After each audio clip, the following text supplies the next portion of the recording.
arropados por la gracia de Dios que los protegía de la muerte espiritual, ¿verdad? De la muerte eterna. Sin embargo, el pecado, ¿qué es lo que hace? La acción del pecado, que es un acto, como ustedes saben, siempre hacemos la dualidad, bien, mal. No es en realidad un mal que hacen ellos, sino es una ausencia de bien que hace Adán y Eva. ¿En el qué sentido? Dios le dice, no coman del árbol del bien y del mal porque el árbol del bien y del mal es el árbol prohibido. Ya es como el mandamiento que tenían. Obvio, no existían los mandamientos para esa época, pero ese es el único mandamiento que ellos recibieron. Pueden comer de cualquier árbol, pueden ustedes comer de cualquier fruta, pero no del árbol del bien y del mal. Recuérdense que esto no estamos hablando de un árbol, ¿ya? Los estudiosos nos dicen que prácticamente lo que es la humanidad, ¿verdad? No estamos hablando de una persona en específico, de Adán y Eva, sino de nuestros primeros padres. La humanidad, nuestros primeros padres recibieron lo que es un mandato normal de lo que es la conciencia moral. Recuérdense que todo ser humano tiene una conciencia moral, todo ser humano sabe que matar es malo, todo ser humano sabe que robar es malo, pero no están dados los mandamientos en Adán y Eva, porque no existían todavía en esa época, pero sí Dios había ya, digamos que de alguna manera injertado en el alma de ellos, ¿verdad? Esa capacidad, esa conciencia moral con la cual nacemos también nosotros, ¿verdad? Todos los seres humanos, de saber qué es lo que está bien y qué es lo que no está bien. Entonces, ¿qué es lo que pasa? Pues no es que precisamente hayan comido de un árbol en específico. Acuérdense que esto es un recurso literario, es como una metáfora para hacernos ver que ellos lo que hicieron fue transgredir una ley. ¿Ya? Una ley, una conciencia moral, no sabemos si el pecado de qué tipo haya sido, pero realmente nuestros primeros padres pecaron y esto es lo que nos quiere decir la Sagrada Escritura, y al pecar nos aleja de la gracia de Dios. Y el no hacer el no hacer el bien, lo que hace es que te quita la gracia, o sea, disminuye la gracia. Y esa disminución de la gracia es la que produce después en el ser humano esa concupiscencia, de la cual nos hablan también los estudiosos bíblicos. La concupiscencia, que el hombre se queda con la concupiscencia, que quiere decir como una especie de atracción hacia el mal. Y atracción hacia el mal quiere decir como que le gusta, como que lo busca. Fíjense si ustedes van a ver en la actualidad, los niños, por ejemplo, ¿no? Cuando tú le dices, no, no toques eso, siempre van a tocarlo, ¿no? O un adolescente tú le dices, no, no hagas esto, van a hacerlo. Y no porque esté bien o esté mal hecho, simplemente porque está prohibido. Entonces, esa es la concupiscencia, esa atracción que tiene el ser humano hacia el mal. San Pablo habla del aguijón en la carne. Es lo mismo, es realmente lo mismo, es la concupiscencia. Un aguijón en la carne, dice San Pablo, que quiere decir como esa aguja que está, digamos, inyectada en la carne, que es la que le hace al ser humano como una atracción, como un imán hacia el mal. Hacia el mal quiero decir, no quiere decir obviamente hacia los pecados capitales o lo más grave, pero sí hacia el mal. Puede ser alguien que esté atraído hacia las mentiras y dice constantemente mentiras, o alguien que por ejemplo, esté más atraído hacia pecados de tipo sexual o de pecados de tipo de robo, ¿verdad? Materiales, etcétera. Bueno, la idea es para que entendamos que el pecado original, que vuelvo y repito, no quiere decir haber comido exactamente de un árbol, sino haber desobedecido a Dios, haber desobedecido a Dios porque Dios había puesto en la conciencia del hombre una conciencia moral y el hombre lo que hace es que transgrede esa ley, esa conciencia moral, y entonces ahí es donde viene el pecado, la disminución de la gracia y la concupiscencia. ¿Ok? Es un proceso. Dios coloca al hombre en gracia completamente en el Edén. El hombre mm, no hace caso a Dios, sino que desobedece, pierde la gracia, o sea, disminuye la gracia, pierde lo que se llama la gracia creacional, eh, porque obviamente ustedes saben que nacemos bueno, nacemos nosotros no, pero Adán y Eva sí nacieron con una gracia creacional, que es la misma gracia con la cual nace María. María nace con una gracia creacional, en el sentido de que María nace completamente llena de gracia. O sea, en ella no hay pecado en lo absoluto. Nace como mismo nacieron Adán y Eva, preservados del pecado y mantenidos en la gracia total. Solamente que, a diferencia de Adán y Eva, María, por eso se le llama María la segunda Eva o la nueva Eva, es porque ella nace igual que Eva, libre de pecado, de cualquier pecado, o sea, llena de gracia, pero María sí mantiene la gracia. María sí mantiene la gracia, sin embargo, Eva la pierde. ¿Qué es lo que pasa entonces con el pecado? Pues nos hace como una marca en nuestras generaciones, y por eso de generación en generación, todo el que nace va a nacer con esa marca de la concupiscencia del pecado original, que como ustedes saben, bueno, pues se borra con el bautismo y se renueva a través de la fe. Pero de todos modos tenemos que estar conscientes de que evidentemente hay una pérdida de gracia, y hay una marca en el ser humano, que es la marca del pecado. Y tú te puedes preguntar, bueno, ¿por qué nosotros que no tenemos culpa? Y eso es una pregunta que yo quisiera que dialogáramos también con ustedes. ¿Por qué, si nosotros no tenemos culpa ninguna de esos pecados que cometieron nuestros primeros padres, por qué nacemos nosotros con ese pecado original? A pesar de que nosotros no hemos cometido el pecado, no tenemos la culpa. ¿Por qué de generación en generación se da ese nacimiento en el pecado original? ¿Por qué, si no es un pecado mío, yo sin embargo lo heredo a través del nacimiento en la carne? Yo quiero que alguien, tranquilo, pueden abrir su micrófono, compartir su opinión, no se preocupen si se equivocan, aquí estamos precisamente para eso, para equivocarnos, para aportar ideas y para dialogar. Eh, decía decía un eminente estudioso, decía, los relojes parados no se equivocan nunca, dice, ¿no? Pero porque su gran equivocación es estar parados, ¿no? Que no seamos nosotros como eso, ¿no? Como los relojes parados que dice que no se equivocan nunca, están paraditos ahí, no trabajan, no hacen nada, pero su gran equivocación es esa, estar parados. Entonces, eh, aunque nos equivoquemos, estamos para eso, ¿verdad? Para equivocarnos y para aclarar las dudas. Entonces, si quieren, pueden alguien, si quiere abrir su micrófono o levantar la mano a través del chat, si lo saben hacer, pero me gustaría que alguien me contestara esa pregunta. ¿Por qué, a pesar de que no seamos culpables de ese pecado original, nosotros nacemos con esa marca del pecado original?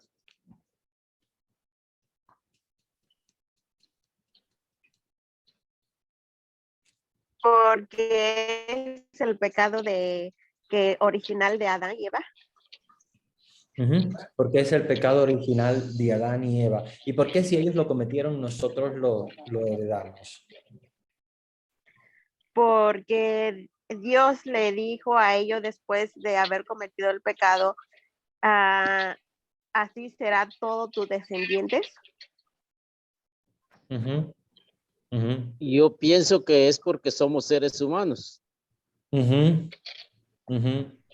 Porque somos seres humanos. Que somos descendientes de Adán y Eva. Porque somos descendientes de Adán y Eva. Yo pienso porque no nacimos con las gracias que ellos nacieron. Exacto, porque no nacimos con la gracia que ellos nacieron. Muy bien. Yo pienso que es porque como somos mamíferos también y somos carne, también hay una tendencia en la parte genética que se hereda.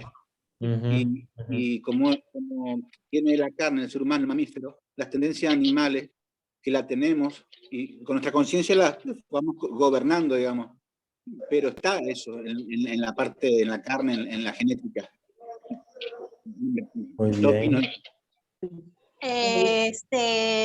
Yo pienso que quizá es la voluntad de Dios. No. Yo pienso Ujú. que a nosotros nacer o de Adán y Eva, ¿verdad? Ser ellos nuestro padre. Y como usted había dicho, ellos nacieron con esa gracia original. Al ellos perderla, pues también nosotros nacimos sin ella, porque ya ellos no la tenían. Y por Ujú. eso fue una concesión muy importante que Dios le concedió a María, porque ya tenía pendiente en ella, si ella con su libertad, ser la madre de Dios. Por eso le concedió a ella de nuevo la gracia original. Ujú. Muy bien. Todas muy buenas respuestas. Todas las que han dado son muy buenas respuestas. Precisamente eso es lo que sucede. O sea, los primeros padres nacen con esa gracia de Dios, digamos que nacen preservados de cualquier pecado porque nacen en gracia. Entonces, imaginemos que es como si fuera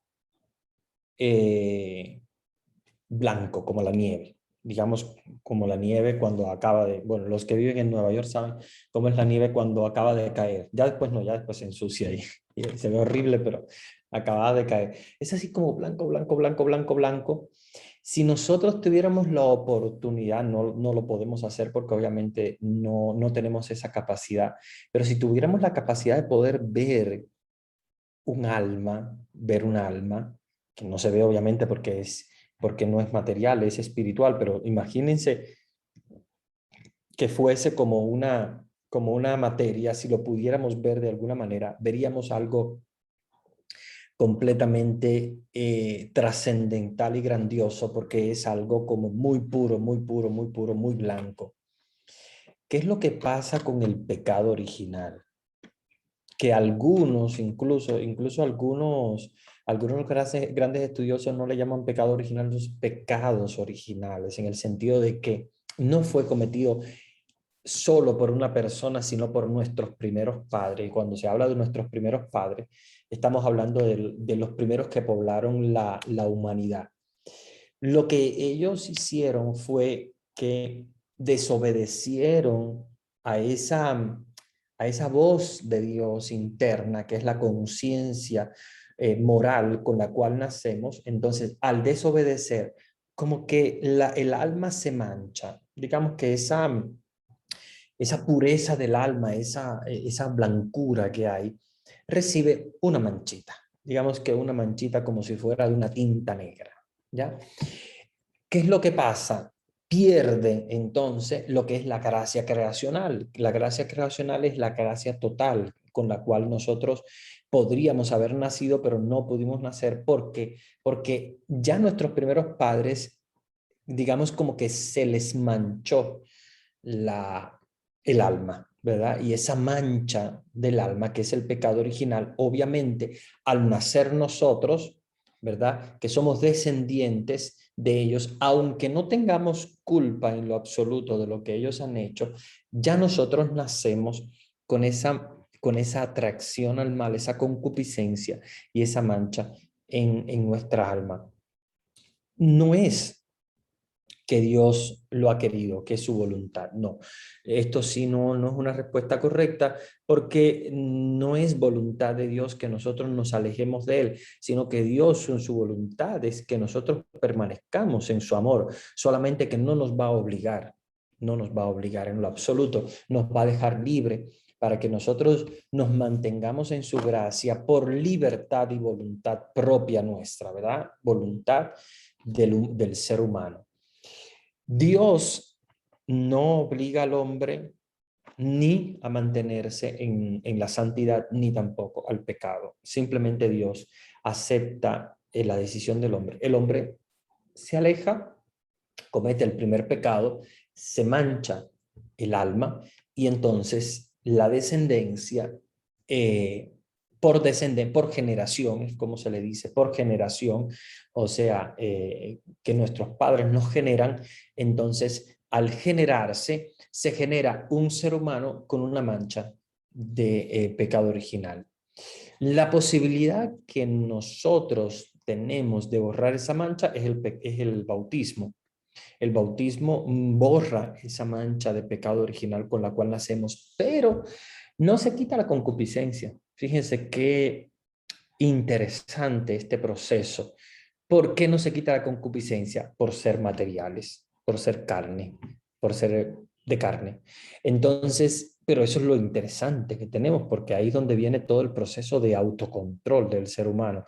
O sea, sí, el bautismo te borra del pecado original y todos los pecados que has cometido hasta ese momento, pero de ahí en adelante tú vas a tener un alma en la gracia, que si pudiéramos ver el alma también de un niño apenas bautizado, veríamos la misma gracia que recibieron Adán y Eva desde el momento de la creación.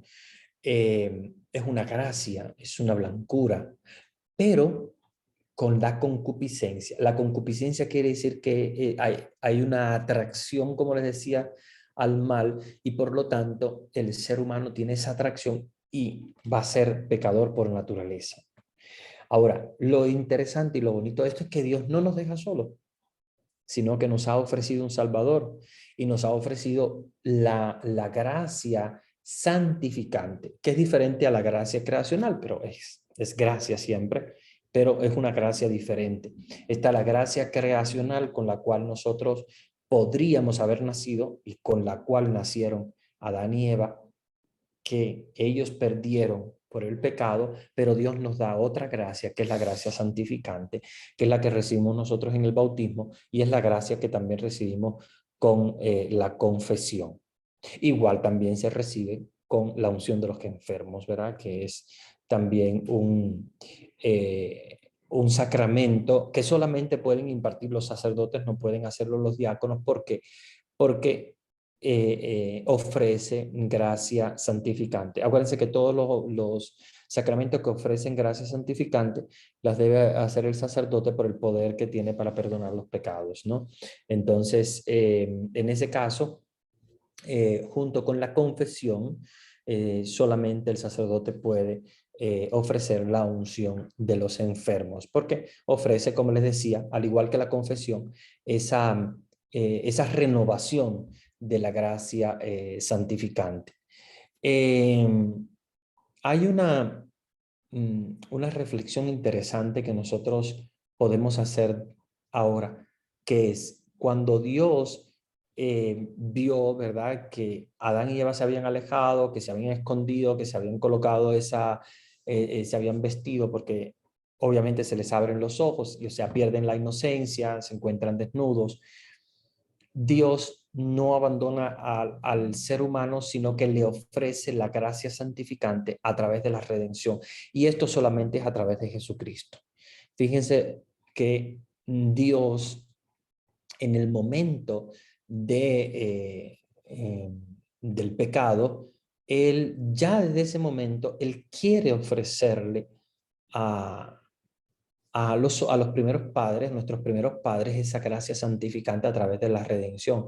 Porque ahí cuando dice, su descendencia te pisoteará la cabeza, y es la descendencia de Eva, y obviamente la nueva Eva, María, o sea, la descendencia de Jesús, pisoteará la cabeza de la serpiente, pero la serpiente le va a morder en el talón, que quiere decir que va a quedar como huella en el ser humano la concupiscencia y el pecado original. O sea, esa mordedura del talón quiere decir que va a quedar, la naturaleza humana va a quedar mordida por la serpiente. Entonces, esa es la imagen de cómo en la naturaleza humana hay una atracción hacia el mal, pero nosotros con voluntad y libertad podemos elegir si queremos acercarnos al bien o al mal. O sea, ahí depende de nuestra decisión personal. Vayamos un poquito más adelante, porque tenemos que trabajar ahora en lo que es ya la historia de Caín y Abel. porque bueno, ya hemos comentado bastante sobre el pecado de Adán y Eva. Sin embargo, ahora quisiera y les voy a compartir la pantalla porque creo que es importante para que podamos seguir el texto, pero si lo quieren seguir desde sus Biblias es mejor aún, porque yo sé que algunas personas tienen alguna dificultad tal vez para leer desde su celular o su computadora porque las letras son muy pequeñas, pero pueden buscar en su Biblia, si tienen la Biblia de Jerusalén, pueden buscar el Génesis en el capítulo 4, vamos a leer la historia de Caín y de Abel. Bien, ¿qué nos dice la Biblia? En Génesis capítulo 4, versículo 1. Conoció el hombre a Eva, su mujer, la cual concibió y dio a luz a Caín, y dijo, he adquirido un varón con el favor de Yahvé. Volvió a dar a luz y tuvo a Abel su hermano, Abel pastor de ovejas y Caín labrador. Pasó algún tiempo y Caín hizo a Yahvé una oblación de los frutos del suelo. También Abel hizo una oblación de los primogénitos de su rebaño y de la grasa de los mismos. Yahvé miró propicio a Abel y su oblación. Recuérdense que Dios no les ha pedido que hagan oblación, ¿verdad? Recuérdense que la oblación nace desde este momento. Adán y Eva no habían hecho oblación ninguna. La primera oblación que vemos en la Biblia es a través de Abel y Caín, que uno es pastor, el otro es labrador y le ofrecen la oblación. Si ustedes han leído, de hecho, el Salmo 50, donde precisamente Dios da a conocer que Él prefiere como oblación un corazón contrito y humillado, ¿verdad? Que es mucho más aceptable a los ojos de Dios que una oblación en cuanto a cosas materiales. Dios no pide precisamente una oblación de cosas materiales, Dios pide como oblación el corazón, ¿verdad? Contrito y humillado, como dice el Salmo 50. Pero el ser humano, el hombre, agradece a Dios. Si de Dios vienen los frutos de la tierra, pues a Él también se le ofrece. Pero sabemos que Dios, el ofrecimiento que le agrada es el del corazón. Por lo tanto, vamos a entender cuál es la mentalidad acá del suceso. Y aquí viene mi pregunta. ¿Qué es lo que pasa con Dios? Que le gusta más el ofrecimiento de ovejas que hace Abel y no la que ofrece Caín, que es un labrador. ¿Qué es lo que pasa? Parecería como que Dios se está aliando con Abel en contra de Caín. ¿Qué es lo que pasa? Yo quiero que ustedes me den su propia opinión y aquí también hagamos lo mismo. Abran sus micrófonos, los que quieran participar. ¿Qué es lo que ustedes creen que pasó allí donde la Biblia nos dice que Dios aceptó el sacrificio de Abel y sin embargo, no miró propicio la oblación de Caín? Dice, no miró propicio a Caín y su oblación, por lo cual se irritó Caín en manera grande y se abatió su rostro. Yo creo, Padre, que Abel ofrecía con corazón puro y sincero las mejores crías, las mejores, lo mejor que él tenía. Y mientras que Caín daba con mezquindad las cosas que no eran tan agradables, yo diríamos los frutos, los más grandes o los más buenos, los más deliciosos, era que eso tenía en su corazón, un corazón un poco mezquino, eso considero yo. Muy bien, muy buena respuesta. Esto es importante entenderlo porque si nosotros lo entendemos desde el punto de vista material, como si Dios estuviese aceptando lo de Caín, perdón, lo de Abel, y no aceptando lo de Caín simplemente porque le cayó bien a Abel, porque le gustaron las ovejas que presentó, estamos equivocados y errados en cuanto a la interpretación del texto.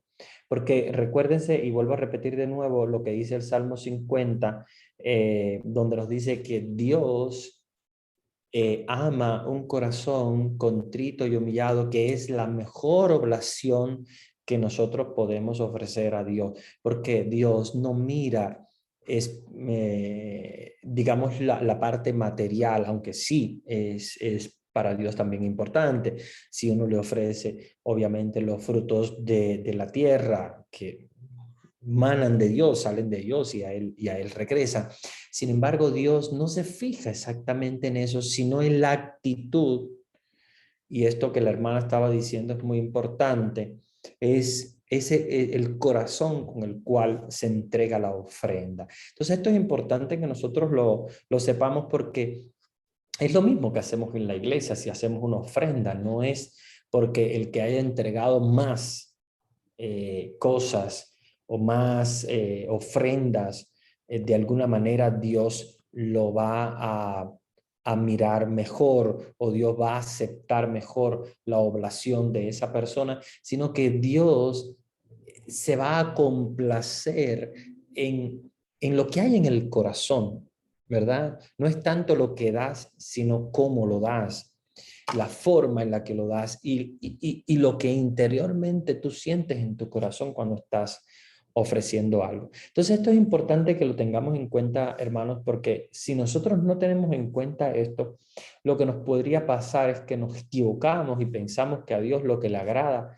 es lo mejor, lo más bonito, lo más grande, y no. Dios mira el corazón, y Dios mira las intenciones de las personas, y Dios mira cómo tú ofreces esa ofrenda. Entonces, aquí entendamos que Caín, obviamente, ya en su corazón había maldad.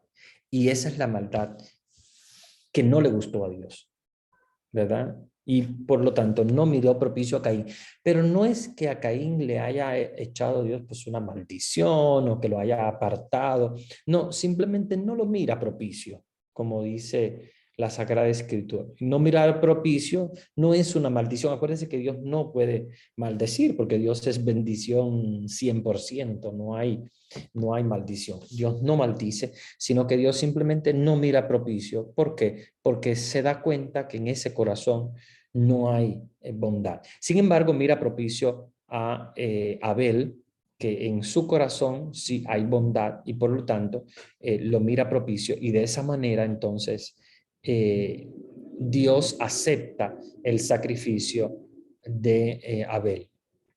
En el versículo 6, siempre ahí en el mismo capítulo 4, versículo 6, Yahvé dijo a Caín: ¿por qué andas irritado? ¿Por qué se ha abatido tu rostro? ¿Verdad? Dios le pregunta, ¿verdad? Como diciendo, ¿por qué has reaccionado de esa manera? ¿No es cierto que si obras bien podrás alzarlo? Mas si no obras bien, a la puerta está el pecado acechando, como fiera que te codicia y a quien tienes que dominar. Fíjese, Dios le da una enseñanza importantísima a Caín en este versículo. Le está diciendo, no tienes que enojarte, no tienes que entristecerte. Tienes simplemente que trabajar con tu corazón para que tu corazón pueda ofrecer algo realmente bueno, algo realmente tuyo de corazón, y cuando lo estás ofreciendo, entonces podrás alzarlo, dice. Pero si no obras bien, a la puerta está el pecado acechando. En el versículo 8, Caín dijo a su hermano Abel: vamos afuera. Y cuando estaban en el campo, se lanzó Caín contra su hermano Abel y lo mató. Yahvé dijo a Caín: ¿dónde está tu hermano Abel? Y Caín contestó: no sé, ¿soy yo acaso el guarda de mi hermano? O en otras traducciones dice el guardián o el que vela por mi hermano. Miren qué interesante este versículo, porque aquí Dios nos está dando una enseñanza. Y es una enseñanza sumamente importante. ¿Por qué? Porque nosotros sí somos el guardián de nuestros hermanos. Caín le dice, yo no sé dónde está Abel, yo no soy el guardián suyo, yo no soy el que lo cuido. Pero sí lo somos en realidad. Porque si nosotros vamos a ver en profundidad cuál es la misión de una persona, ¿verdad?, que se considera prójimo del otro, es ser guardián, o sea, ser el que cuida por nuestros hermanos, y nosotros debemos cuidar por nuestros hermanos, y esta es una de las cosas que Dios nos está dando como, digamos, como mandamiento, ¿verdad? Cuando nos dice ama a tu prójimo como a ti mismo, nos está diciendo que somos también nosotros guardianes de nuestros hermanos. Miren en el versículo 10 lo que dice Yahvé, que es muy interesante, muy bonito. Dice, replicó Yahvé, ¿qué has hecho? Se oye la sangre de tu hermano clamar a mí desde el suelo. Vean qué lindo este versículo, obvio que es metafórico, o sea, entendamos que la Biblia escribe siempre un mensaje siempre metafórico, no es al pie de la letra, porque obviamente la sangre no habla, ni tampoco el suelo, pero desde el punto de vista metafórico, lo bonito que dice Dios, ¿qué has hecho? O sea, ¿qué has hecho con tu hermano? Se oye la sangre de tu hermano clamar a mí desde el suelo. Y aquí es una de las digamos, de los versículos que nos ayudan a hacer también a nosotros un examen de conciencia. Nosotros tal vez no habremos matado a nadie, porque obviamente no, tal vez no llegamos a ese punto, pero sí muchas veces nos pasa que podemos matar, digamos, desde el punto de vista psicológico o desde el punto de vista espiritual a una persona, cuando a veces nosotros ofendemos, cuando a veces nosotros nos inventamos falsos testimonios sobre alguien. Entonces tenemos que escuchar este versículo una vez más. Dios que nos dice, se oye la sangre de tu hermano clamar hacia mí desde el suelo. ¿Por qué? Porque Dios nos está dando a nuestros hermanos como prójimo, como hermanos nuestros, ¿verdad? Y cada persona, cada ser humano es un hermano y debemos considerarlo así. Y llamar al otro hermano implica que también nosotros hagamos ese proceso de interiorizar que nosotros cuidamos a nuestros hermanos y debemos siempre velar por ellos, porque Dios nos va a pedir cuenta. De la misma manera que le ha pedido cuentas a Caín, así también nos pedirá cuenta a cada uno de nosotros sobre qué hemos hecho con nuestros hermanos. Acuérdense que la ley más importante de Dios es la ley del amor. Versículo 11. Pues bien, maldito seas lejos de este suelo que abrió su boca para recibir de tu mano la sangre de tu hermano. Aquí parecería como si Dios estuviese maldiciendo, pero Dios no maldice. Recuérdense que siempre la Biblia utiliza lenguaje metafórico. Es para decir, te has ganado una maldición, o sea, realmente has perdido la bendición. Entonces, lo que Dios nos está diciendo, pero obviamente nos lo dice con un lenguaje muy judío de la época, cuando dice, maldito seas lejos de este pueblo. Recuérdense que es un lenguaje muy judío y muy de su época. Sin embargo, obvio que entendamos que Dios no va a maldecir a nadie. Dios es fuente de bendición, pero el ser humano es el que se condena y el ser humano es el mismo ser humano es el que se maldice porque buscas el mal, te alejas de Dios y ese alejamiento es el que provoca esa maldición o más bien esa pérdida de bendición. Entonces, Dios lo que está diciendo es que ha perdido la bendición y va a estar lejos del suelo que abrió su boca para recibir de tu mano la sangre de tu hermano. O sea, ahí hay una expulsión también como Adán y Eva del paraíso, pero entendamos no el suelo desde el punto de vista material, sino el suelo desde el punto de vista de la pertenencia a la tierra de Dios. Acuérdense que la tierra de Dios es importante porque es la fuente de la santidad, no es la tierra santa. Y sin embargo, Dios lo que hace es que le dice, por eso que hiciste, obviamente vas a perder la bendición y vas a perder también lo que es la herencia de la tierra. Acuérdense que la tierra para Dios es la tierra prometida, pero no la tierra prometida aquí, sino en el cielo. Lo que Dios le está diciendo es que va a perder la bendición y va a perder la herencia del reino de los cielos. Esto es un lenguaje, acuérdense que es un lenguaje metafórico que debemos entender, no al pie de la letra, sino en cuanto a el mensaje que Dios está dando. Y es un mensaje muy, muy interesante, muy bíblico, muy de acorde a la mentalidad de la época. Entonces va a recibir en realidad una maldición, pero que no es, acuérdense que la maldición no existe, sino que es una bendición que se pierde. Entonces, Caín va a perder esa bendición y va a perder también la herencia del paraíso. Luego, obviamente, viene también lo mismo que pasó con Adán y Eva por el pecado, que son estas consecuencias del pecado, como son, por ejemplo, aunque labres el suelo, no te dará más fruto, vagabundo y errante será sobre la tierra. Y esto también, no entendámoslo como una maldición, como que Dios maldice esa tierra para que no dé frutos, sino que la misma maldad del hombre es la que hace que se pierda la bendición y se pierda también entonces todos los que son las consecuencias de la bendición, que es la productividad. Acuérdense que esto es una mentalidad muy judía. Acuérdense que para el judío una bendición es una tierra que da frutos. Para el judío una bendición es una mujer que tiene muchos hijos. Entonces, entendámoslo eso desde el punto de vista de una bendición para el judío, porque es el escritor bíblico. No lo entendamos como la bendición para nosotros hoy, que tal vez podría ser otra cosa. La bendición para el judío es una tierra que da mucho fruto y una mujer que da muchos hijos. Es una bendición muy grande. Ya cuando una mujer es estéril, entonces ya ellos dicen, no está bendita, esa está maldita. Y una tierra que no da frutos, pues también lo mismo.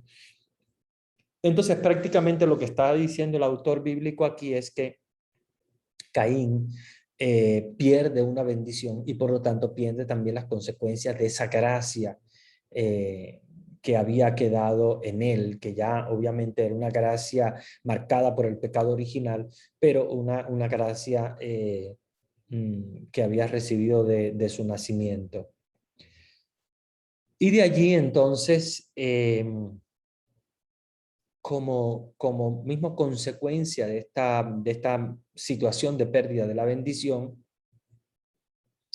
el mismo Caín dice a Yahvé, mi culpa es demasiado grande para soportarla, versículo 14, es decir, que hoy me echas de este suelo y he de esconderme de tu presencia, convertido en vagabundo, errante por la tierra, y cualquiera que me encuentre me matará. Fíjense que Caín se da cuenta de haber cometido un gran error y él mismo se da cuenta que es merecedor de la muerte. Dice, cualquiera que me encuentre me matará. Pero fíjense a dónde llega Dios. Por eso es que siempre decimos que Dios no maldice y que Dios no condena. Dios ofrece misericordia. Y fíjense que a pesar de que Caín se da cuenta de que él es merecedor de la muerte, Dios no le dice eso. Al contrario, miren lo que dice Yahvé en el versículo 15. Le respondió Yahvé, al contrario, quien quiera que mate a Caín, lo pagará 7 veces. Y Yahvé puso una señal a Caín para que nadie que le encontrase le atacara. Caín salió de la presencia de Yahvé y se estableció en el país de Nod, al oriente del Edén. O sea que Dios no lo está ni siquiera condenando. O sea, Dios lo que le está es haciendo ver que tiene una consecuencia el pecado. Como yo les decía la otra vez, es como el papá que le dice al hijo, mira, no saltes porque si saltas te vas a caer, pero el papá no lo empuja. El papá no le hace la herida de la caída, sino simplemente lo que hace es que lo advierte, y es lo que está diciendo Dios, advirtiéndolo. O sea, por ese pecado obviamente has perdido una gracia y has perdido que la tierra ofrezca los frutos que necesitas, porque has perdido esa bendición. Pero no lo condena, no lo condena. Dice, no, quien te encuentre te matará. No, si a alguien te encuentra y te mata, lo va a pagar 7 veces. Y le puso una señal. ¿Por qué? Porque Dios ama al ser humano, y Dios ama al pecador, y Dios ama al que incluso se aleja de su presencia. Entonces, entendamos este proceso de pecado no desde la óptica de la condenación, sino desde la óptica de la redención y la salvación. Nosotros los católicos generalmente nos caracterizamos por eso. A diferencia tal vez de otras iglesias, el católico siempre mira la bondad y la misericordia de Dios, porque Dios se ha revelado como santo y misericordioso. Dios es misericordioso, Dios perdona. Y Dios perdona y ofrece también otras oportunidades. Sin embargo, hay muchas iglesias que digamos que simplemente van a lo negativo, al pecado, a la condenación, a la maldición, y nos presentan un Dios castigador, un Dios malvado, como si fuese de esa manera. Sin embargo, el verdadero rostro de Dios nos lo ha ofrecido Jesucristo a través de la redención. Dios no se cansa de mandarnos la redención, de ofrecernos la posibilidad de levantarnos del pecado. Entonces, miremos la salvación, o más bien, miremos el pecado desde la óptica de la salvación y no desde la óptica de la condenación, que es muy negativo. Mirarlo de la óptica de la condenación. Hay que mirarlo de la óptica de la salvación. La condenación, cada quien se condena por sí mismo. Dios no condena a nadie. Cada quien se condena por sí mismo, y cada quien pierde la gracia creacional y pierde la gracia de la redención en su alma, porque quiere, desea y por voluntad propia. Sin embargo, miremos desde la óptica de la redención, porque Dios nos ofrece oportunidades. De hecho, la oportunidad más grande nos la ofreció con Jesús en la cruz, ¿verdad? Que la oportunidad más grande que nos ha dado Dios. A través de su sangre derramada en la cruz, el mismo Dios nos ha redimido de nuestros pecados. Entonces, el pecado de Caín, el pecado de Adán y Eva, en modo retroactivo, cuando me refiero a modo retroactivo, quiere decir que en la muerte de Jesucristo, retroactivamente, también se perdonaron los pecados. Por eso es que sabemos que Jesús desciende, ¿verdad?, a los infiernos. ¿Por qué? Porque precisamente va a visitar las almas de los que no habían recibido la redención, porque habían muerto antes que él, ¿verdad? El mismo credo lo decimos, descendió a los infiernos. Entonces, esa redención que ofrece Dios a través de la muerte de Jesús en la cruz es la gracia santificante que también nosotros recibimos a través de la confesión, del bautismo y de la unción de los enfermos, y cada vez que recibimos un sacramento que nos da la gracia santificante. Esa gracia santificante que es el perdón de Dios, es la misericordia de Dios. Si nosotros miramos de esa óptica el pecado, vamos a entender cuánta posibilidad nos da Dios de conversión.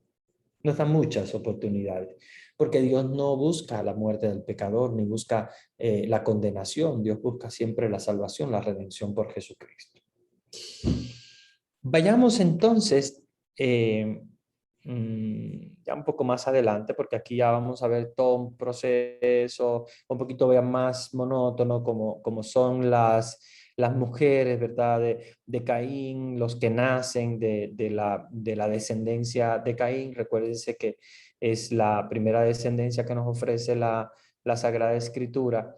Y aquí nos habla, bueno, de los descendientes que vivieron 800 años, 900 años. Acuérdense que el modo de contar de la Biblia no es el mismo que la actualidad, el calendario actual es el calendario gregoriano, Papa Gregorio, por lo tanto no tiene que ver con el modo en el cual la Biblia hablaba de 120, 800 años, sino que son modos de contar muy diferentes.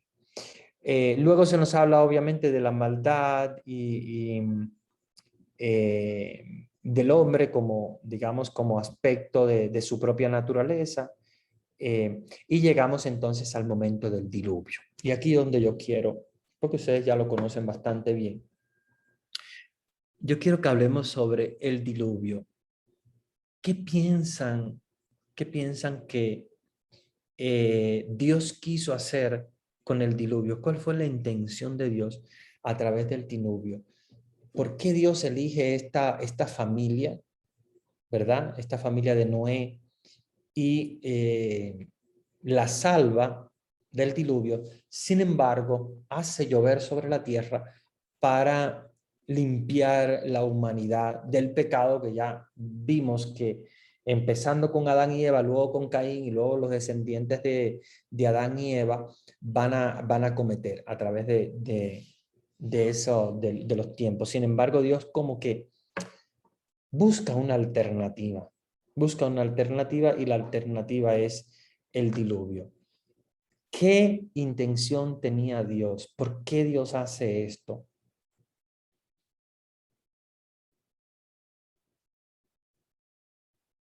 Si quieren compartir sus ideas, pueden abrir sus micrófonos.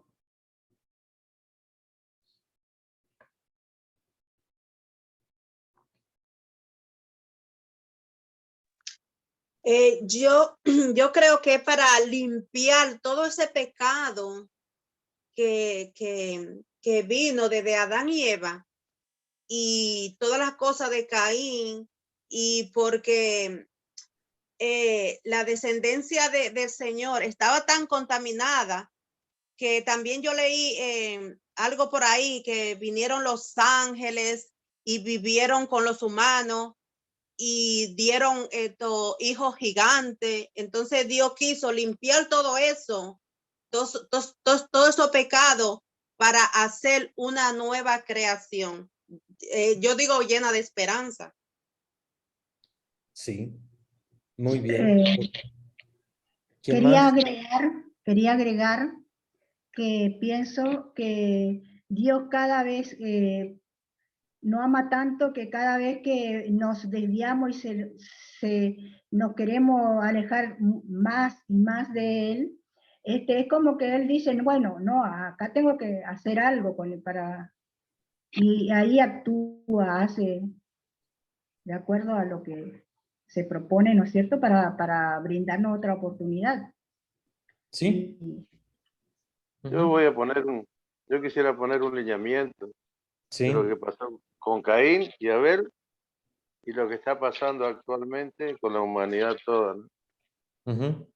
En la Biblia, en el principio, habla muy claro que el Señor le pregunta, ¿no es cierto?, a Caín, ¿qué hiciste con tu hermano? Hoy, sencillamente, el hombre está tan suelto, a veces de fe, y tan lejos de la presencia de Dios, que vemos cómo el hombre está accediendo aún a sacrificar su propia descendencia ya desde el seno materno. Y eso es porque el hombre se está soltando de la mano de Dios, no es porque Dios le haya soltado la mano, no. Nosotros, a través de nuestros errores, cada vez nos vamos alejando más de Dios. Y por ahí también, eso es lo que tiene que haber pasado justamente en el tiempo de Noé, ¿no? Por eso es que Dios habrá mirado de esa manera, un poco purificar un poco lo que estaba pasando. Sí, muy bien. ¿Alguien más? Yo, padre. Quiero opinar que Dios dice que ha visto en Noé que es el único más puro de la generación, el más justo de la generación. Entonces, por eso le nombra a él y a la familia. Muy bien, es importante entender que él encuentra justicia en Noé y su familia, pero sabemos que no son santos. Sabemos que obviamente también ellos son seres humanos y como son seres humanos, pues también son pecadores. Y en el proceso del diluvio, Dios hace un acto que no habíamos visto antes, que es como una especie de arrepentimiento, que en Dios no hay arrepentimiento, porque obviamente Dios cuando actúa, actúa conscientemente. Pero Dios hace una promesa de nunca más destruir la humanidad. Y precisamente, si nosotros nos fijamos en cómo acontecen las cosas, la intención de Dios es muy clara. La intención de Dios no es ir en contra del ser humano. La intención de Dios no es matar al ser humano. La intención de Dios es ayudar al ser humano a convertirse, a cambiar. Pero el mismo Dios es el que cambia de estrategia, y es aquí donde tenemos que darnos cuenta cómo Dios cambia de estrategia, porque esta estrategia que él usó al principio para poder limpiar la humanidad, un diluvio, cuando sabemos que luego vienen pecados incluso más graves, y luego vienen también incluso algunos enviados por Dios y reyes y todos que cometen pecados gravísimos. Dios, ante esto, simplemente Él se manifiesta como misericordioso. Y en su infinita misericordia, Dios quiere darnos la oportunidad de la conversión, del cambio.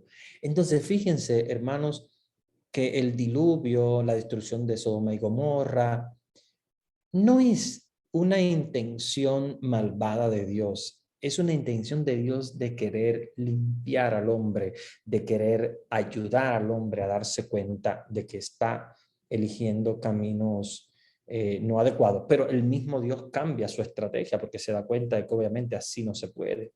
Él se da cuenta de que el hombre que él ha dejado libre, el hombre con su libertad puede hacer lo que quiera, ¿verdad? Incluso en la actualidad nosotros vemos pecados muchísimo más graves que los de la época de Noé. Sin embargo, Dios no va en contra de la humanidad, ni tampoco quiere destruir la humanidad. Fíjense que Dios ya no actúa de esa manera. El mismo Dios promete no hacer nada en contra de la humanidad, sino que su estrategia cambia y la salvación de Dios va a ser a través de su palabra. Fíjense cómo después de ese momento, Dios lo que hace es que hace un pacto, y recuerden el pacto del arco iris con Noé, que es el pacto que hace Dios con la humanidad. No va a destruir de nuevo la humanidad, pero hace un pacto de amor y de reconciliación, haciendo que el hombre se convierta. ¿Eso va a terminar con la maldad? No, no va a terminar con la maldad va a seguir, pero Dios va a manifestar su gloria, va a manifestar su misericordia, y esto es lo más importante que tenemos, que a pesar de que el hombre se haya alejado de Dios, a pesar de que el hombre como concupiscente sigue alejándose, Dios no se aleja, Dios al contrario, busca al ser humano y le ofrece su misericordia. Y después de esto, pues recordemos la historia de los reyes y de los patriarcas y todo lo que va a venir más adelante. Bueno, voy a detenerme acá porque aquí termino un tema que es muy importante, que es el tema del pecado, y en contraposición del pecado viene la gracia y la misericordia de Dios. Y antes de empezar el otro tema, que es el tema de Abraham y el pacto de Dios con su pueblo, yo quiero terminar esta parte del pecado y de la acción de Dios en contra del pecado. Y antes de eso, pues quiero responder algunas preguntas, quiero escuchar también algunos comentarios de ustedes. Voy a ir al chat para ver algunas preguntas que hayan colocado, y voy a irlas respondiendo. Y también, si alguno de ustedes quieren, puede, al terminar estas estas preguntas del chat también pueden intervenir con sus comentarios o sus preguntas. Hay una pregunta acá, dice, si Adán y Eva no hubieran pecado, entonces Jesús no hubiera tenido que venir a salvarnos. Claro, evidentemente no. Si Adán y Eva no hubiesen pecado, pues no hubiésemos tenido la necesidad de la redención y por lo tanto Jesús, como segunda persona de la Santísima Trinidad, no hubiese tenido necesidad de encarnarse. Pero otra visión de otros teólogos nos dicen que esto del pecado tenía que suceder por el hecho de ser nosotros de carne, ¿verdad? Que no es que fueron culpables Adán y Eva porque cometieron el pecado ellos al inicio, sino porque ya el hecho de ser seres humanos, de alguna manera, si no es Adán o Eva o Juana o Pedro o quien sea, tenían que cometer el pecado porque siendo seres humanos, de todos modos, iban siempre a desobedecer la ley de Dios por el hecho de ser seres humanos y por lo tanto ser completamente limitados, frágiles, pecadores. Entonces, sí, por una parte, obviamente si ellos no hubiesen cometido el pecado, no hubiésemos tenido necesidad de la salvación, pero también por otra parte, la salvación siempre tendría que venirnos porque de hecho somos frágiles, somos limitados, somos materia, somos carne. Entonces, hay una frase muy interesante, feliz la culpa que mereció tal redentor, creo que es una frase de San Agustín, hermosa, ¿no? Que dice, bueno, la culpa es mala porque es pecado, pero él dice, feliz la culpa porque mereció tal redentor, o sea, porque mereció un redentor tan grande, tan inmenso. Y es una de las frases que se lee en la liturgia, si mal no recuerdo es la liturgia pascual, creo que es en el prefacio. Es hermosa porque nos hace ver cómo el pecado, que es toda maldad, sin embargo, tiene un pequeño valor, en el sentido de que es feliz, o sea, se mereció un redentor tan grande, ¿verdad? Como es nuestro amado Señor Jesucristo. Aquí hay un comentario de una de las hermanas que dice que nacemos en el pecado original porque somos su descendencia. Sí, es por generación, completamente de acuerdo contigo, por generación recibimos el pecado original. Otra hermana que nos comenta que Dios siempre conoce nuestro corazón y cómo lo damos. Sí, absolutamente, Dios es omnisciente y todo lo sabe. Y conoce nuestro corazón y sabe también toda nuestra intención. Y obviamente cuando Caín ofrece su oblación y Abel también, pues Dios ya leía el corazón de ellos a la hora de entregar su ofrenda. Otro comentario acá, es decir que al pecar Adán y Eva, la descendencia generó que los sentidos se hacen sensibles. Por ejemplo, dice Dios a Caín se irritó y lo de la envidia. Sí, en la desobediencia se genera una especie de, como lo que pasa cuando falta la inocencia, ¿verdad? Que ya el ser humano genera también sentimientos negativos y por lo tanto viene la irritabilidad, viene el egoísmo y viene pues obviamente todas esas emociones y esos sentimientos que vienen acompañados por el pecado. Sí, absolutamente de acuerdo contigo, creo que la concupiscencia es precisamente la madre de todo este tipo de sentimientos, porque es la atracción hacia el mal. Otro comentario de una hermana dice, yo pienso que el Señor ya nos conoce desde antes que nacemos, nuestra sencillez en el ofrecimiento, sí, absolutamente. Aquí son saludos.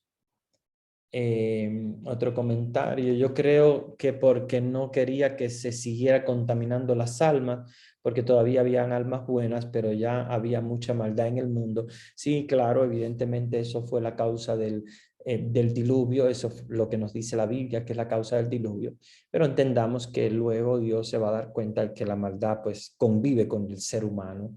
No era algo que Dios esperaba en el sentido de que Dios deja al ser humano libre y en su voluntad el ser humano puede alejarse de Dios y pecar. Pero sí, Dios ha querido salvar a la humanidad del pecado. Otro comentario, lo de la pandemia también es para limpiar al mundo, o cuál sería el porqué de esta pandemia. Yo no lo veo de esa manera, aunque muchas personas obviamente lo interpretan, lo de la pandemia, como un modo de bajar la densidad poblacional, o lo que tú comentas en el chat, que es como para limpiar al mundo. Pero no podemos entenderlo de esa manera. Acuérdense que muchas personas están muriendo y son inocentes absolutamente. Yo creo que la pandemia y todo lo que nosotros estamos viviendo en la actualidad es fruto de la acción del hombre. El hombre se ha alejado tanto de Dios que está provocando precisamente que hayan situaciones terribles. Imagínense también muchas cosas naturales que ahora mismo están pasando. Son producto al hombre que no cuida de la creación, que no cuida de la naturaleza creada por Dios, y por lo tanto hay muchos eventos sobrenaturales y naturales horribles. Cada año es peor la situación, ¿verdad? En el medio ambiente. Y pues el ser humano también es muy descuidado, empieza a hacer experimentos, ¿verdad? Con virus y cosas que pueden provocar también por culpa precisamente de la negligencia del hombre, producir también cosas como lo que estamos afrontando ahora, que es una pandemia.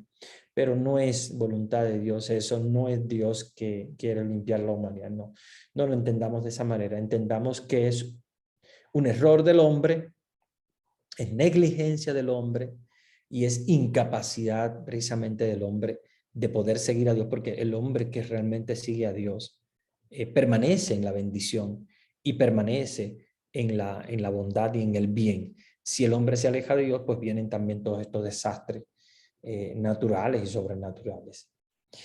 En contexto, es una confianza de fe que Dios promete de que va a pasar algo y que debemos de creer sin haber visto.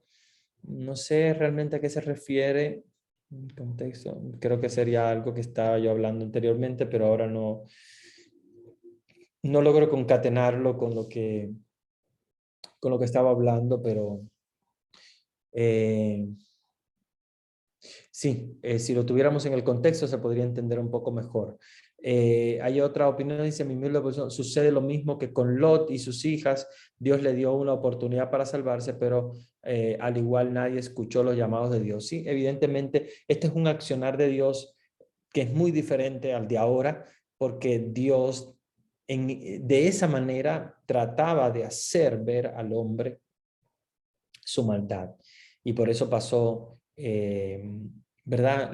Lo de Lot, pasó también la destrucción de Sodoma y Gomorra, pasó también lo del diluvio universal y todo esto, que Dios después va a cambiar profundamente su accionar, su forma de relacionarse con el hombre. Pero sí, Dios buscaba digamos de alguna manera, una purificación de la humanidad. Pero Dios mismo se dio cuenta de que el ser humano ya no iba a dejar de pecar, a pesar del diluvio, a pesar de cualquier otra acción que él tomara. Entonces Dios cambió su metodología. Acuérdense que Dios tiene una metodología con su pueblo, ¿ya? Y Dios puede cambiar su metodología, no porque se arrepienta, sino porque Dios se da cuenta de que con el ser humano hay que cambiar la metodología. Es como el papá, ¿no? Que tal vez con el niño regañándolo de una manera se da cuenta de que no obedece. Entonces, tal vez los castigos no funcionan, tal vez algo no... Y dice, bueno, pues voy a cambiar de metodología. Entonces Dios hace eso, cambia de metodología, y es lo que pasa con el ya el Nuevo Testamento. Dios cambia completamente de metodología. Él mismo viene a la tierra y él mismo entonces cambia completamente su forma de relacionarse con el hombre. Otra pregunta antes de la redención de Cristo: ¿qué pasaba con los que morían en pecado sin arrepentirse? ¿Había condenación sin redención? En realidad, los que morían antes de Jesucristo no iban directamente a una condenación específica, sino que iban, digamos, como a un lugar de descanso, pero que no es el cielo, no es tampoco el purgatorio, aunque podría parecerse a un purgatorio porque es un tiempo de espera, porque Dios había prometido la redención, pero sin la redención de Jesucristo ningún alma podría pasar al cielo, evidentemente, a no ser las almas de aquellos que Dios había preparado, como por ejemplo, recordemos al profeta Elías, ¿no? Que va en carro de fuego al cielo, y algunas almas de aquellos que Dios había preparado de alguna manera.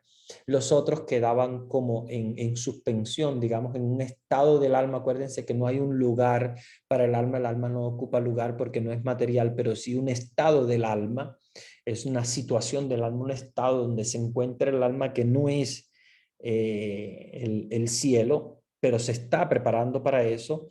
Entonces Dios a esas personas les dio la posibilidad de esperar la redención y la visita de Jesucristo cuando dice descendió a los infiernos. Es precisamente porque Él va en busca de estas almas y va en busca de estas almas al infierno porque precisamente allí se encontraban estas almas digamos, en un momento de descanso, de alguna manera, ¿no?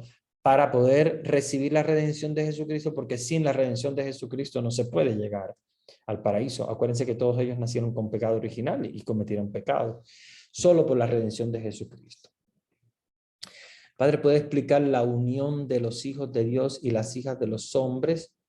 Ya que la creación es los hombres, pero los hijos de Dios, ¿quiénes son?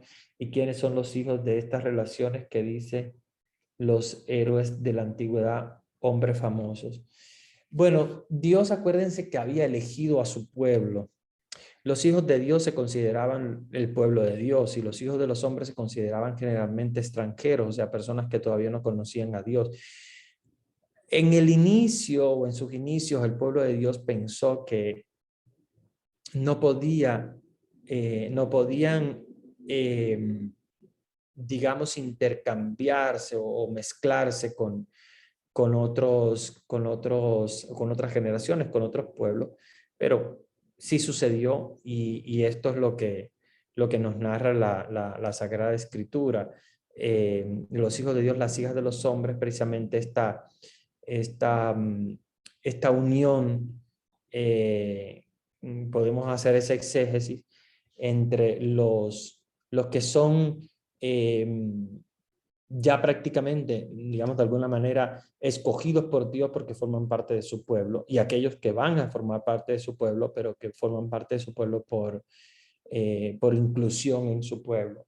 Son aquellos que se convierten de corazón y vuelven y digamos, pertenecen al pueblo de Dios. Entiendo que todo aquel que haya cometido un pecado, no importando el tamaño del pecado, siempre tendremos misericordia de Dios. Sí, absolutamente, la misericordia de Dios es más grande que cualquier pecado. Eso absolutamente es cierto.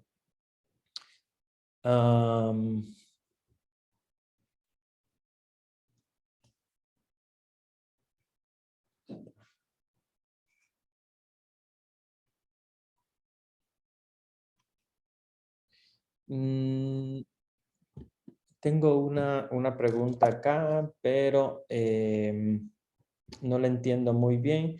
Es en inglés, pero no logro entender. Solamente de Gerardo Arroyo.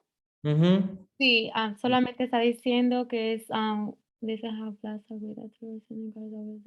que como estamos bendecidos, que por nosotros ser pecadores, Él siempre está ahí con nosotros. Comentario solamente. Un comentario, ok, sí, sí. Sí, eso es lo que vi, el comentario, entonces no entendía bien si era una pregunta. Okay. Bien, después hay una pregunta, me da curiosidad de qué pasaba con las almas de las personas que morían. Bueno, esto ya lo respondí anteriormente. Hay una persona que dice que si Adán y Eva era blanco, ¿de dónde salieron los negros? Sí, acuérdense que yo no soy de la idea, y bueno, creo que la inmensa mayoría de los teólogos también de la posmodernidad, o sea, de la actualidad, no somos de la idea de que Adán y Eva son los padres de toda la humanidad, sino que Adán quiere decir hombre, Eva quiere decir mujer, y Dios lo que nos está diciendo es que nuestros primeros padres, incluso no es uno ni dos, sino que nuestros primeros padres, o sea, todos los primeros hombres que poblaron la tierra, y cuando nos referimos a quien poblaron la tierra, pues chinos, indios, blancos, negros y de cualquier tipo, pecaron. ¿Ya? Entonces entendamos la Biblia nunca al pie de la letra, como si fueran ellos dos y tuvieron a Caín, y luego pues con quién se casó Caín, pues de dónde salió la mujer de Caín. Recuerden que todo esto es para entender que los primeros padres, o sea, si lo queremos entender desde el punto de vista evolucionístico, o sea, si evolucionó el reino animal en seres humanos, en los primeros hombres, esos primeros hombres cometieron un pecado, pero no podemos decir que hayan sido dos exactamente, que realmente, incluso desde el punto de vista genético, biológico, sería imposible. De la Biblia no se puede entender al pie de la letra. La Biblia es un libro hermoso de mensaje de fe. No es un libro que hay que entender al pie de la letra. Es como yo les decía, la poesía. Cuando tú te dicen una poesía, lo mismo que dice Dios, la sangre de tu hermano clama a mí desde el suelo, no es que la sangre clama, ni llama, ni grita, ¿no? Es un recurso poético, metafórico para poder entender un mensaje. Entonces lo mismo pasa con Adán y Eva, ¿no? Son nuestros primeros padres. Así que no estemos preocupados por si eran blancos o negros o indios o chinos o amarillos, porque hay tantos colores en el mundo. ¿Ah? Después habla sobre los nefilim que aparecieron en ese entonces. No tengo mucho conocimiento realmente de dónde hayan salido, pero recuérdense que surgieron muchos pueblos, ¿ya? Y surgieron pueblos no solamente en Europa, estamos hablando del Edén, entre el río Tigris y Éufrates, estamos hablando de Asia, hacia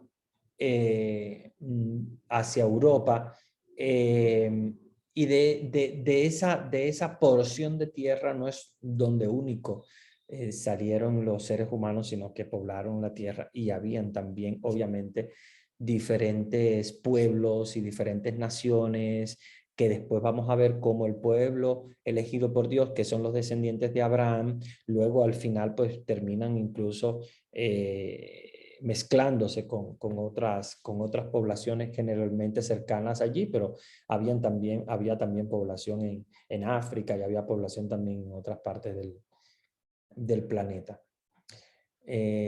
Otra pregunta.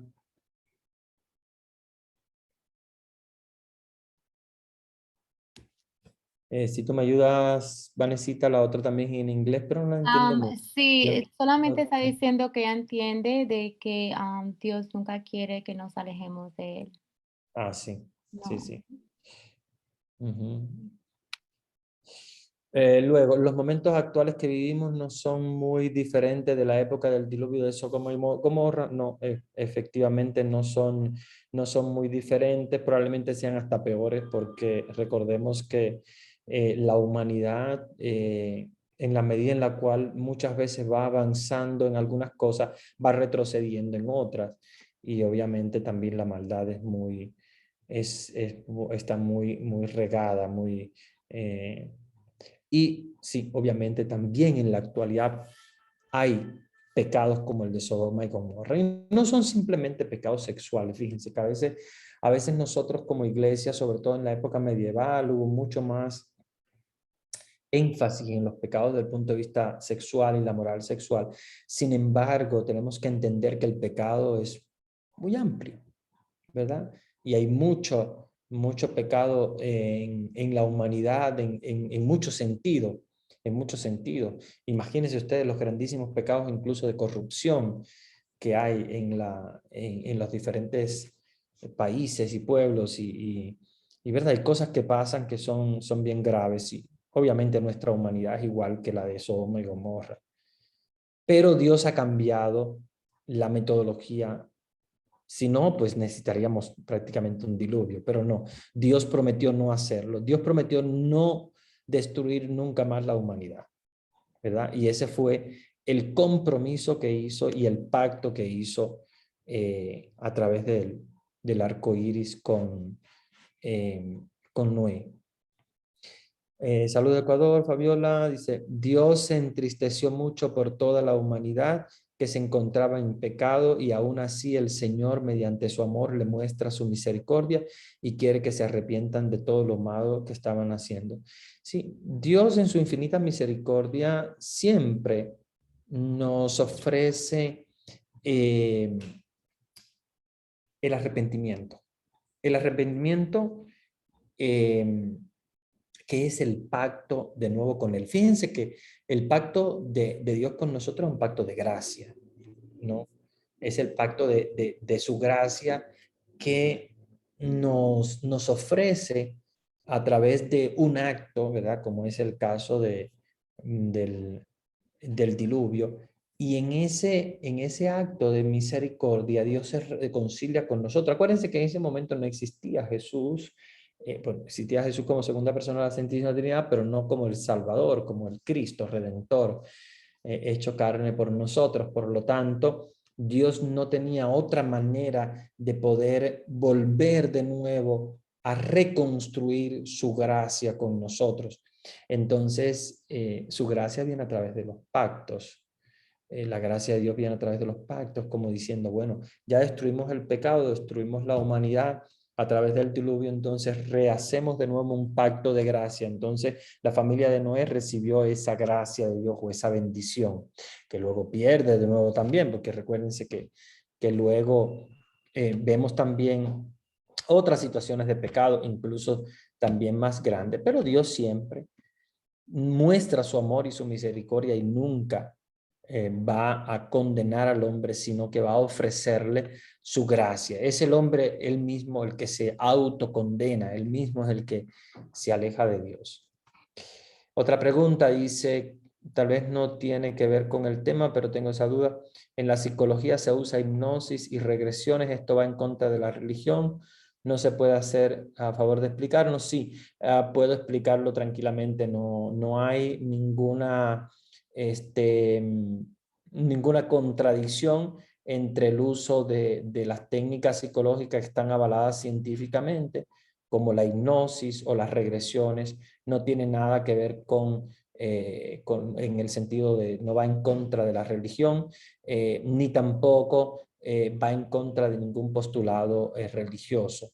Simplemente acuérdense que la psicología trabaja con la psiquis y la religión con el alma, que a pesar de que nosotros muchas veces confundimos las dos cosas, son dos cosas completamente diferentes. El alma es esa porción, digamos, no material, sino espiritual que nosotros recibimos de Dios desde el momento en el cual hemos sido concebidos en el vientre de nuestra madre. Dios nos da el regalo del aliento ese que sopló en la nariz de Adán, nos da el alma. Sin embargo, la psiquis es un proceso, el proceso psíquico, sin embargo, es todo a través del cerebro. A través el cerebro prácticamente funciona con corriente. Son como,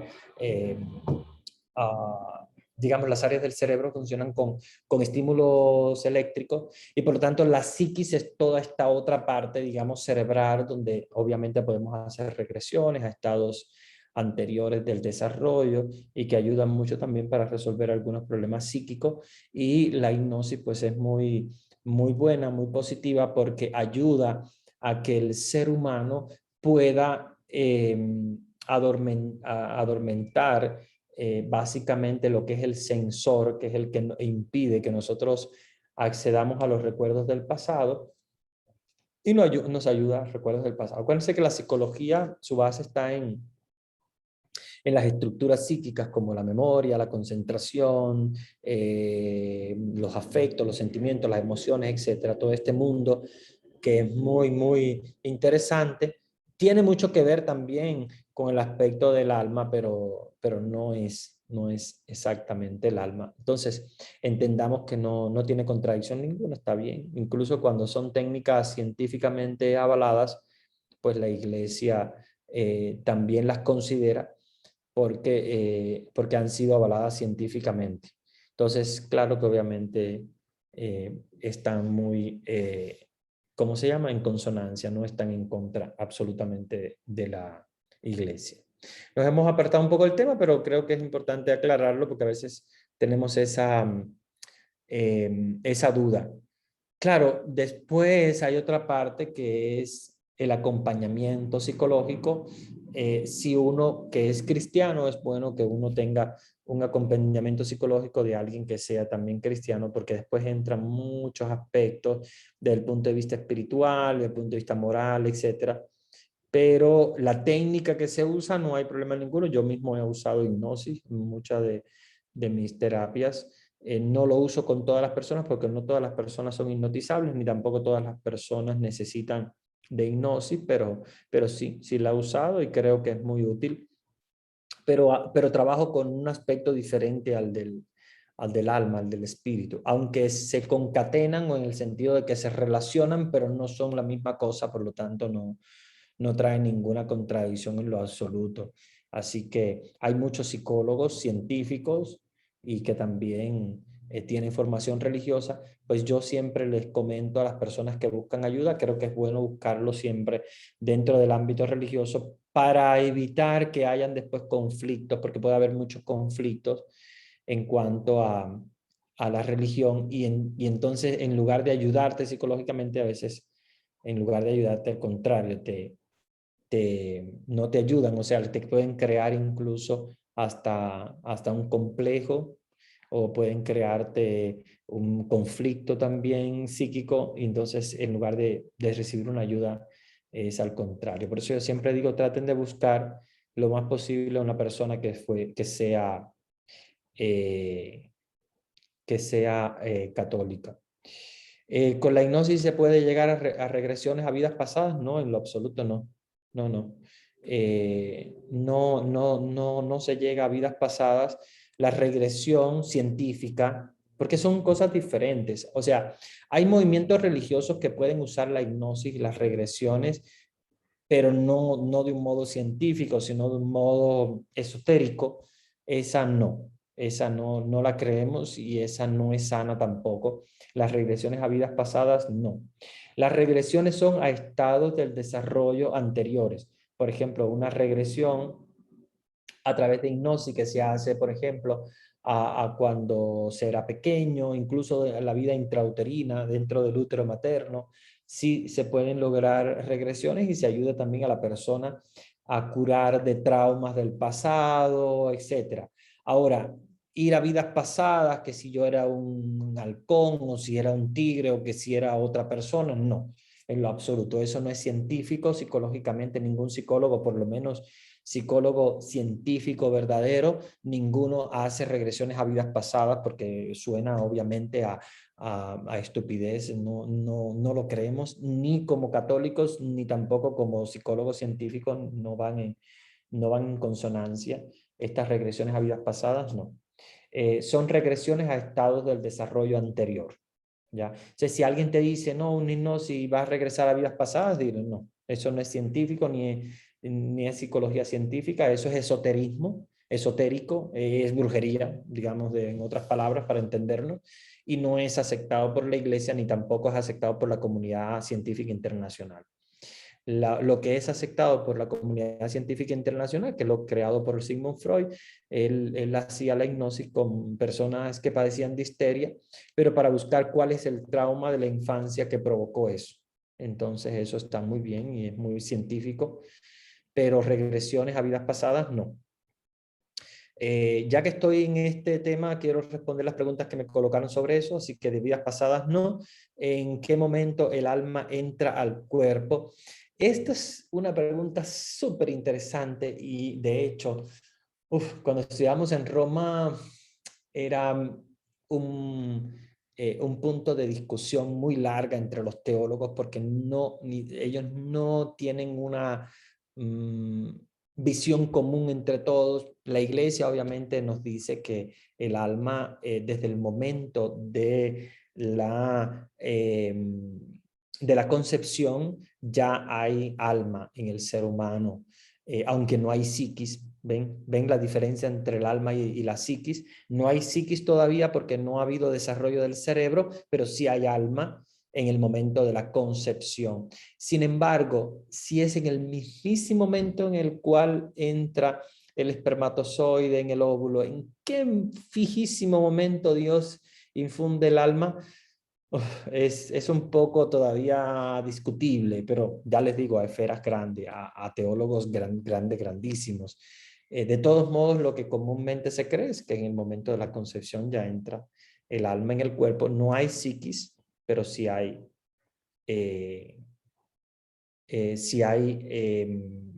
digamos, alma. No quiero perderme la otra. Decía, ¿cuál es la diferencia entre el alma y el espíritu? No hay una diferencia exactamente. De hecho, se usan dos palabras diferentes porque se usa ruaj para espíritu y neuma para el alma, pero son dos palabras, una procede del hebreo y otra procede del griego, pero no hay exactamente una diferencia de si esto es el espíritu, esto es el alma, sino que es una misma realidad, solo que la han llamado de dos nombres diferentes, porque son dos idiomas diferentes. Entonces, yo diría que el alma es obviamente nuestro espíritu, lo mismo que sucede con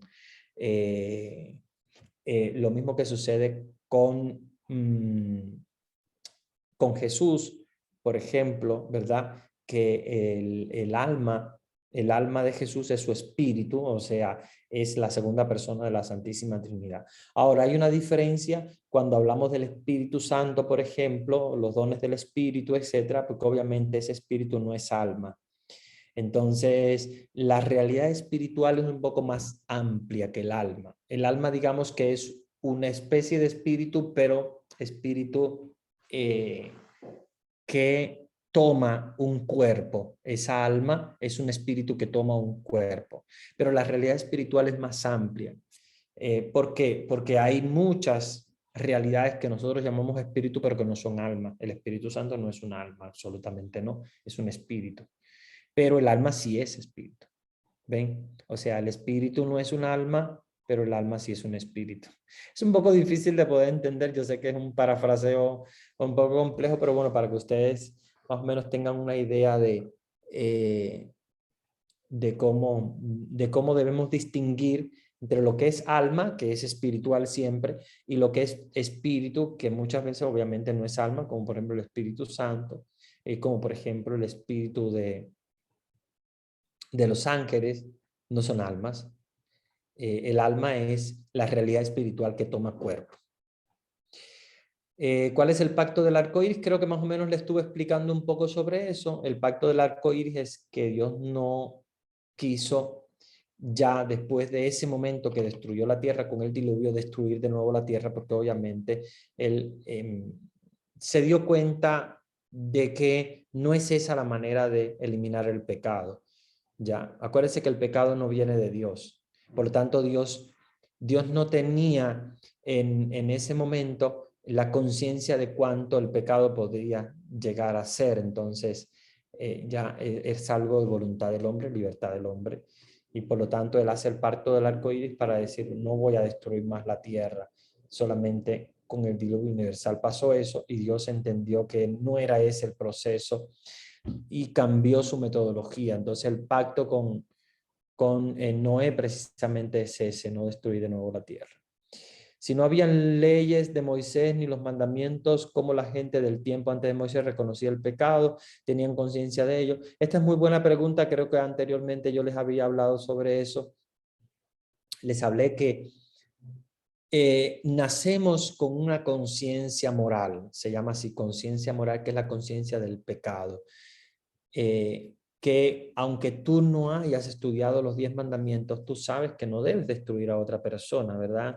Inclusive un niño de pequeñito que nace, que no tiene un conocimiento de los mandamientos, pero sabe antes que se lo digan cuál es algo que es malo y cuál es algo que no está malo. De hecho, ellos miran a sus papás cuando están haciendo algo que está mal para ver si los están viendo o no, porque ellos saben y se dan cuenta por la conciencia moral de que hay algo que no está bien, que es pecado. ¿Ven? Entonces sí, antes de Moisés existía la conciencia moral, ¿verdad? Con la cual nacemos, que es la conciencia de pecado. Ya que hablo de regresiones, ¿qué nos dice si es válido para un católico trabajar las constelaciones familiares? Las constelaciones familiares son muy buenas. De hecho, son las constelaciones, si son las fundadas por el jesuita, creo que se llama Berlinger, si mal no recuerdo. Yo no las he usado, no lo he hecho nunca, pero me parece estupenda. De hecho, es creada por un jesuita, igual que el Papa, que es jesuita.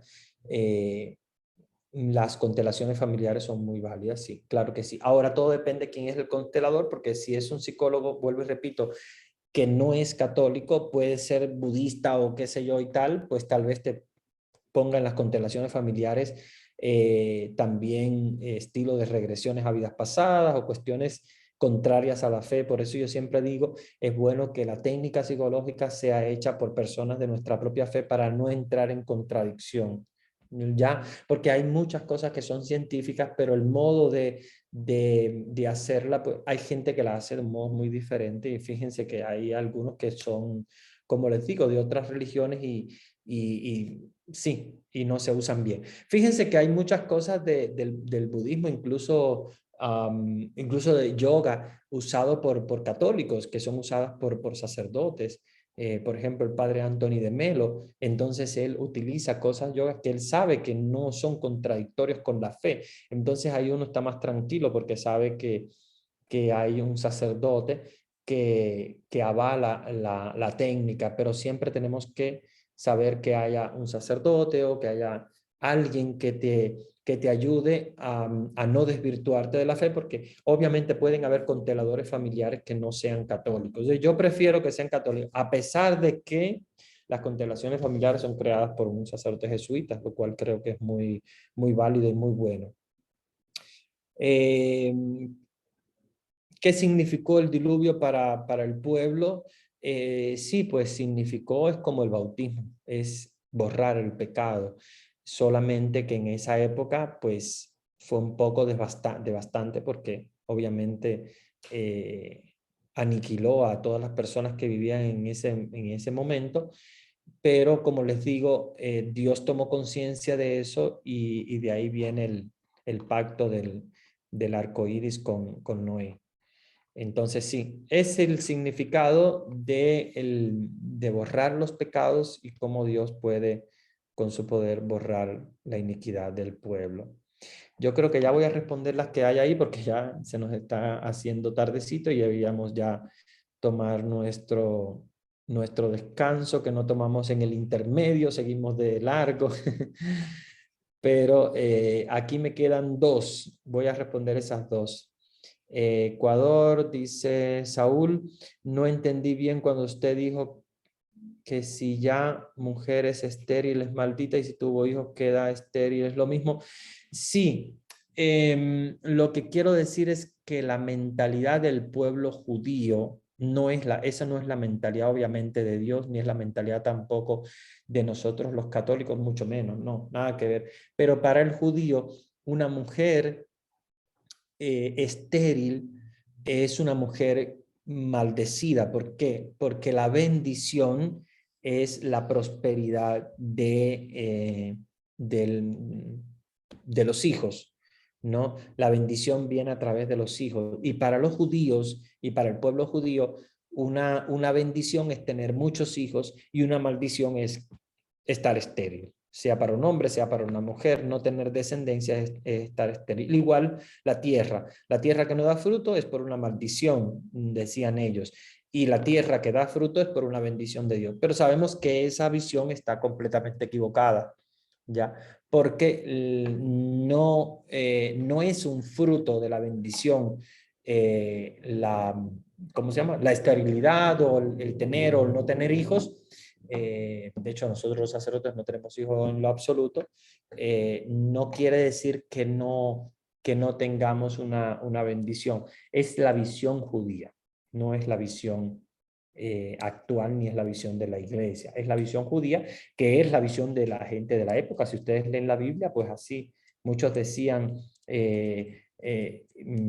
si se queda estéril o se queda sin hijos, pues es maldita. De hecho, una mujer que quedaba viuda sin hijos, el hermano del difunto tenía que casarse con ella para que ella pudiera tener hijos, porque si no la iban a dejar así es como estéril, sin hijos, entonces iba a ser una maldita. Entonces, en lugar de dejarla así maldita, se casaban con ella para tener descendencia. Pero esa era la visión de esa época. Recuérdense que no es la visión de ahora, ni es la visión tampoco de Dios. Esa es la visión del pueblo judío, que ellos, como Dios decía que los hijos son una bendición, y es verdad que los hijos son una bendición, ellos pensaban, bueno, no tener hijos entonces es una maldición, lo cual no es cierto. Pero ellos decían que si tener hijos es una bendición, entonces no tenerlo es una maldición. Entonces no es esa, ese era el razonamiento que ellos usaban, pero no es absolutamente cierto eso. Personas que obviamente no tienen hijos o son personas estériles y no son malditas. Y si tuvo hijos y queda estéril, ¿es lo mismo? Para ellos no. Para ellos, si ya tuvo hijos, ya es una bendición, aunque queden estériles, aunque le llegue la menopausia o lo que sea, no sé, la mentalidad de la época es tener hijos. Y si tiene hijos, mientras más tenga, más bendito. Mientras menos tenga, más maldito. Esa era la visión de ellos, incluso la visión de los judíos actuales. Vean cómo ellos tienen muchos hijos. Y mientras más hijos, más contentos quedan ellos, porque quiere decir que Dios lo está bendiciendo más. Y eso no es cierto, porque hay personas que son estériles o personas que no tienen hijos y tienen la misma bendición de Dios. Claro, cuando viene un hijo, pues es una bendición, es algo muy lindo, pero si no viene y no está tan bien, hay una bendición de Dios a pesar de eso. El Reiki está en oposición a la iglesia. No les puedo hablar mucho de Reiki porque no lo conozco mucho, pero vuelvo a repetir de nuevo lo que decía anteriormente. Siempre hay que asesorarse de que sean personas que tienen conocimiento bíblico, espiritual y tal para realizar alguna de las técnicas, porque como son técnicas que no pertenecen específicamente a nuestra religión, pues puede que alguna de ellas pueda desvirtuar. Creo que ya he terminado bastante. Se va a descansar, cerramos con la bendición y yo me quedo acá con los estudiantes. Yo voy a dar la bendición y voy a dejarles con Vanesita. El Señor esté con ustedes. Con tu espíritu. Y la bendición de Dios Todopoderoso, Padre, Hijo y Espíritu Santo, descienda sobre ustedes, sobre sus familiares y amigos y permanezca para siempre. Amén. Gracias, Bueno, Padre. tengan una linda noche. Bueno, yo me quedo aquí con los estudiantes.